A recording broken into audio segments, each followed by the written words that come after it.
Hello students, आज अपन discuss करेंगे simple harmonic motion. Simple harmonic motion में कोई बॉडी का किसी पॉइंट के about to and fro motion होता है। जैसे मान लो ये स्प्रिंग है, स्प्रिंग ये है, नॉर्मल लेंथ इसकी x0 है, तो ये आगे तक जाए यहाँ तक और फिर दब जाए, ऐसे मीन ऐसे ऐसे ऑफसेट हो, x0 के अबाउट इस साइड आए प्लस ए और माइनस ए तक।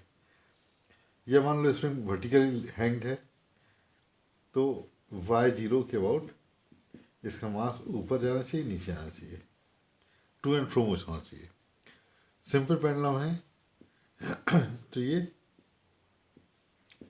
इस मीन पोजीशन के अबाउट जाना आना ऐसा होना चाहिए। ये एम्पलीट्यूड है प्लस से माइनस से, राइट। ये सब सिंपल हार्मोनिक मोशन है।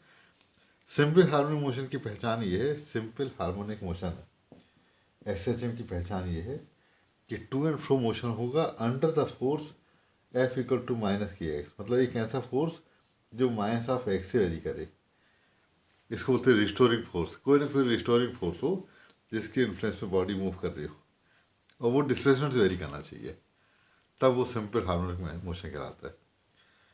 और डेफिनेशन का ये हिस्सा है कि कांस्टेंट फ्रिक्वेंसी और कांस्टेंट एम्पलीट्यूड होना चाहिए, ठीक है। तो ये एक खास बात है। और एक और डेफिनेशन है जिसमें अपन बोलते हैं कि under the force under the acceleration which vary with minus of x. Force तो माइनस एक्स से वेरी करता है, साथ में एक्सेशन भी माइनस ऑफ एक्स से वेरी करता है। ये पहचान है इसकी, इसको बोलते हैं सिंपल हार्मोनिक मोशन। तो एक डेफिनेशन भी हम बोल दे रहे हैं, ये है a particle said to be executing simple harmonic motion if it moves to and fro about a mean position under the action of a restoring force which is directly proportional to displacement from the mean position and is always directed towards the mean position। ठीक है, ये है। एक और definition है, a particle is said to possess simple harmonic motion if it moves to and fro about the mean position under an acceleration which is directly proportional to the displacement from the mean position and always directed towards the mean position। ठीक है, तो ये इसकी पहचान है। Restoring force होना चाहिए उसके अंडर में हो, और उस रिस्टोरिंग फोर्स को ड्राइविंग फोर्स बोलते हैं, ड्राइविंग। ठीक है, तो ये इसकी डेफिनेशन होगी। अब हम इसमें कुछ कंडीशन बताएंगे। नेक्स्ट टॉपिक है some important feature of SHM। तो इम्पॉर्टेंट फीचर में पहला फीचर ये है, the motion of particle is periodic. Periodic का मतलब होता है कि एक ही पोजीशन से बार बार रिपीटेड हो, उसी स्थान से बार बार गुजरे एक पर्टिकुलर टाइम में, तो उसको बोलते हैं पीरियडिक मोशन। तो पार्टिकल का जो मोशन हो पीरियडिक हो, right. Second, it is oscillatory motion of simple kind in which the particle oscillate back and forth about the mean position with constant amplitude and fixed frequency. ये अभी हमने discuss किया, ठीक है। थर्ड है, restoring force acting on the particle is proportional to its displacement from the mean position. ये तो main condition है कि रिस्टोरिंग फोर्स के इन्फ्लुएंस में ऑसिलेशन होना चाहिए, ठीक है। नेक्स्ट है, the force acting on the particle always opposes the increase in displacement. Displacement के बढ़ने का विरोध हो, मतलब डिस्प्लेसमेंट जब इस साइड हो तो फोर्स अंदर हो, जब डिस्प्लेसमेंट अंदर हो तो फोर्स बाहर हो। इन सभी में इस साइड बॉडी आ रही है तो अंदर फोर्स हो, इस साइड बॉडी आ रही है तो अंदर फोर्स हो, टूवर्ड मीन पोजीशन होना चाहिए। तो डिस्प्लेसमेंट बढ़ने का अपोज होना चाहिए। नेक्स्ट है, a simple harmonic motion can always be express in terms of single harmonic function sine और cosine. Sine theta cosine theta को साइनोसाइडल फंक्शन बोलते हैं। Sinusoidal, sine theta cosine, sine cosine, इसको बोलते हैं साइनोसाइडल फंक्शन। इसके influence में motion होना चाहिए, तब अगर जो अपन आगे पढ़ेंगे उसमें एक चीज़ आएगी कि मोशन साइन कोसाइन क्यों होता है, ठीक है। नेक्स्ट टॉपिक अपना वही है। अगला टॉपिक है डिफरेंशियल इक्वेशन ऑफ SHM। तो डिफरेंशियल इक्वेशन ऑफ SHM में अपन इस तरह समझ सकते हैं कि जो फोर्स होता है मास इनटू एक्सेलरेशन, ठीक है। हम फोर्स को ये भी लिखते हैं, एक्सेलरेशन को लिखते हैं d x upon d v upon d t, velocity का चेंज है ना। और वी को जानते होगे d x upon d t लिख सकते हैं, तो m d two x upon d t two लिख सकते हैं, ठीक है। फोर्स, अच्छा फोर्स अभी हमने बोला कि फोर्स कैसे नेचर का होना चाहिए, माइनस ऑफ के एक्स, रिस्टोरिंग के इज रिस्टोरिंग फोर्स कांस्टेंट।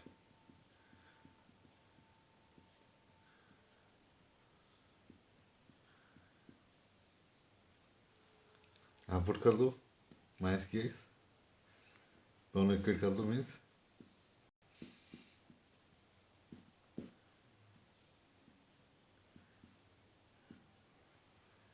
तो यहाँ पर एक्स की एक्स को राइट में जाओ,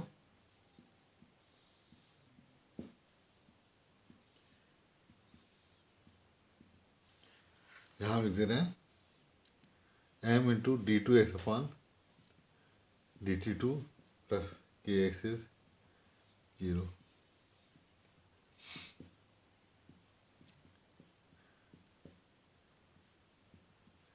ठीक है, इसका मतलब ये हुआ कि d two x upon d t two, इसको एक ओमेगा स्क्वायर मान लेते हैं। ठीक है, होता भी है, अपन ने पढ़ा था पहले, किसमें constant of m is omega square. तो कंपेयर करोगे तो omega square k by m आएगा, और ये जो बना है अपन ने बनाया है, ये differential equation of S H M है, differential equation of S H M. ठीक है, differential equation of S H M इसी को बोलते हैं। तो जब भी कोई ऑसिलेटरी सिस्टम होगा तो इस इक्वेशन को जरूर फॉलो करना चाहिए उसे, तभी सिंपल हार्मोनिक मोशन होगा। अगला टॉपिक अपना है uniform circular motion and S H M. ठीक है, यूनिफॉर्म सर्कुलर मोशन और एस एच एम में इस तरह से अपन एक डायग्राम बनाएंगे, और इसमें ये देखेंगे कि जैसे अपन एक पत्थर को बांध दें और उसको सर्कुलेट करें, सर्कुलर पाथ में मूव करें सर्किल में, तो उसका जो प्रोजेक्शन होगा उसकी डायमीटर में, वो हमेशा टू एंड फ्रो मोशन करेगा, ऐसे जाएगा आएगा। जैसे हम ये पेन है और हम इसको मूव कर रहे हैं, यूँ सर्किल में मूव कर रहे हैं ऐसे, तो इसका मोशन देखना है, ऐसे ऐसे ऐसे होगा देखना। यहाँ पे हम सर्किल कर रहे हैं लेकिन इसका shadow to and fro motion कर रहे हैं। तो यही समझ लो कि यहाँ से टार्च से लाइट डाल रहे हैं और ये स्क्रीन है वर्टिकल, तो शेडो ऊपर नीचे होगी, है ना। तो इसको बोलते हैं सिंपल हार्मोनिक मोशन। तो ये मान लो किसी समय इसका एंगल है थीटा, लेंथ है ए, राइट, और वर्टिकल डायरेक्शन में जो प्रोजेक्शन है वाई है। मतलब सर्किल के डायमीटर में प्रोजेक्शन दो अगर सर्कुलेटिंग बॉडी का, तो वो एस एच एम करते हुए नजर आएगी, है ना। ये ओ है, ए है, बी है, सी है, तो देख सकते हो जो वाई है वो जरूर बी डी के बराबर होगा, है ना। In triangle O B D sine theta क्या होगा भाई, perpendicular upon hypotenuse, D V is y और ओ बी इज ए, तो y equal to a sine theta. ठीक है, अब अपन जानते हैं angular velocity, omega is angular velocity बोलते हैं, एंगुलर वेलोसिटी मतलब omega is theta upon time, है ना। तो यहाँ पे थीटा लिख सकते हो ओमेगा इंटू टी। अब इसी को अपन यहाँ पुट कर दें तो वाई हो जाएगा ए साइन ओमेगा टी। ठीक, y equal to a sine omega t हो जाएगा। ठीक। तो ये जो है प्रोजेक्शन इसका वाई एस एच एम करेगा। अब इसका अपन ग्राफिकल रिप्रेजेंटेशन अगर बनाना चाहें, ग्राफिकल रिप्रेजेंटेशन, तो अपन एक टेबल बना सकते हैं इससे यूँ, यहाँ पर ओमेगा टी ले लेना और यहाँ वाई ले लेना। तो जब ये जीरो होगा, एंगल जीरो होगा, तो वाई भी जीरो हो जाएगा। जब ओमेगा टी 90 होगा तो साइन 91 होता है, तो ये हो जाएगा। फिर साइन 90, फिर साइन 180, साइन 180 फिर से जीरो, फिर 270 -1 माइनस ही हो जाएगा, 360 फिर से जीरो। तो इसका जब हम ऐसे बनाएंगे वेव रिप्रेजेंटेशन, मान लीजिए प्लस है और ये माइनस है, 0 90 0 90 180 270 360। तो देखना, जीरो में जीरो है, 90 में ए है, 180 में फिर से जीरो है, 270 में माइनस ए है, 360 जीरो। तो वेव रिप्रेजेंटेशन यू बनेगा, वेव रिप्रेजेंटेशन यू है ना।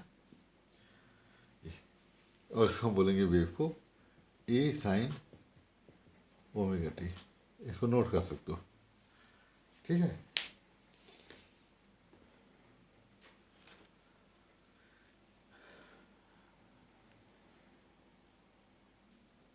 अगला टॉपिक अपन डिस्कस कर रहे हैं, इसी में वेलोसिटी पार्टिकल एग्जीक्यूटिंग एसएचएम। अपन ने पढ़ा था वाई अभी ए साइन ओमेगा टी, और वेलोसिटी होती है पार्टिकल की d y upon d t. तो वी हो जाएगा d y d t of a sine omega t, ठीक है। साइन का कॉस ओमेगा टी हो जाएगा,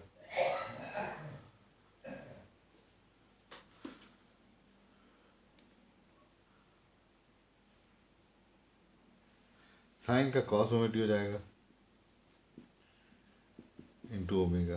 तो वेलोसिटी हो जाएगा omega a cos omega t, ठीक है। क्या किया, साइन वाई के साथ रख दिया, डिफ्रेंशिएट कर दिया, साइन का कॉस होता है और ओमेगा कांस्टेंट मल्टीप्लाई करते हैं, omega a cos omega T. तो वी आ गया omega a cos omega t, ठीक। ये बोलते हैं, ठीक। अब देखो इसका वैल्यू मैक्सिमम कब होगा, ओमेगा टी जब जीरो होगा तो वी मैक्स होगा मैक्सिमम, है ना। बोलते हैं ना ओमेगा ए कॉस 0 1 होता है ना। ओमेगा टी जब 90 होगा तो ये मैक्सिमम हो जाएगा, क्योंकि कॉस 90 0 होता है। मतलब ये भी पीरियडिकली मैक्सिमम होती रहती है, ठीक है। अब देखो वेव रिप्रेजेंटेशन समझने के लिए एक इक्वेशन आना पड़ेगा अपन को। Omega a cos omega T में वैल्यू रख के टेबल बनाते हैं, देख सकते हो। ओमेगा टी और वी है ना। जीरो में कॉस 0 1 तो ओमेगा ए, 90 में कॉस 90 0 तो जीरो, 180 में कॉस 180 -1 तो माइनस ओमेगा ए, 270 में कॉस 270 अगेन जीरो, 360 में प्लस ओमेगा, ठीक। इस तरह से अपने पास इसका अपन ग्राफ बना लेते हैं। ग्राफ में क्या करना है, देखो जीरो में जीरो, 90 में ओमेगा ए, 180 में 180 में माइनस ओमेगा ए, 90 में जीरो, 180 में minus omega A, 270 again zero, 360 में प्लस ओमेगा। तो यूँ जाएगा, देखो यूँ, ठीक।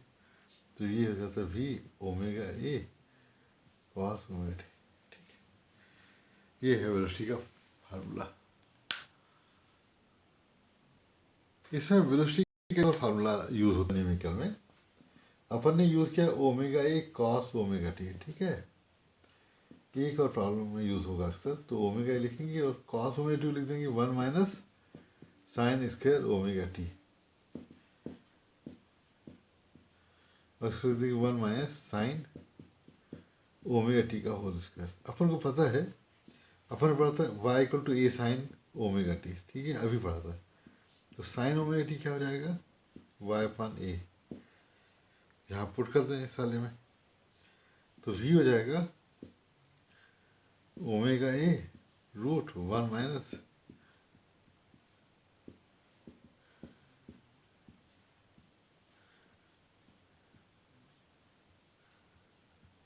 a काट देना, है ना।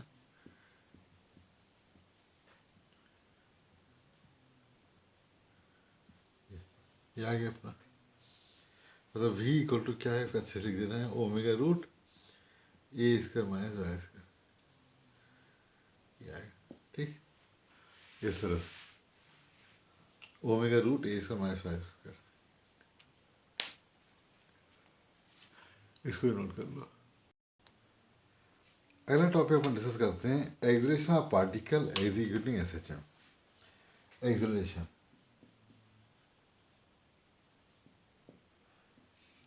को अपन AC से नोट करेंगे, क्योंकि कन्फ्यूजन हुआ ना एम्पलीट्यूड और एक्सेलरेशन, है ना। तो अपन ने v पढ़ा था अभी थोड़ी देर पहले, ω/a cos ω t, ये मालूम है। एक्सेलरेशन होता है, डिफ्रेंशिएट करो वेलोसिटी को, तो dy/dt of ω/a cos ω t, ω/a बाहर कर लो, dy/dt ऑफ cos का डिफ्रेंशिएशन -sin ω/t इंटू ω,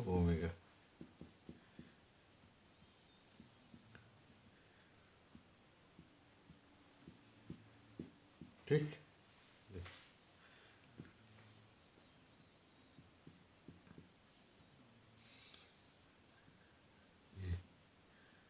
ठीक है,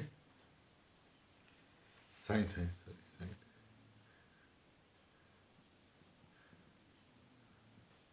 ये भी चलेगा। और अपन को पता है a sin ω t क्या है, y, ये भी चलेगा। और जो वेव इक्वेशन है, इसमें टेबल बनाने की जरूरत नहीं, वो तो दिख ही रहा, y से उल्टा, तो प्लस ω² माइनस ω², ग्राफ 90, 180, 270, 360, तो साइन का उल्टा ना, है ना। तो साइन का उल्टा तुम यूँ बना सकते हो, यूँ, है ना, एक्सेलरेशन। तो एक्सेलरेशन हो गया -ω² sin ω t, ठीक है। तो ये हो गया एक्सेलरेशन का एक्सप्रेशन।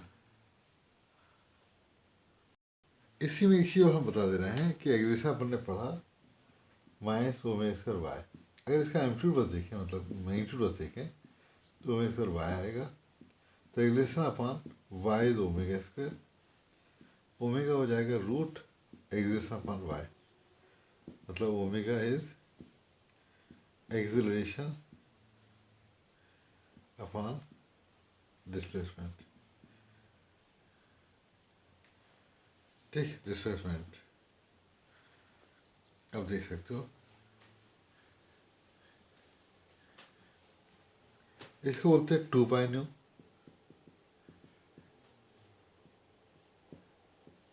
डिस्प्लेसमेंट।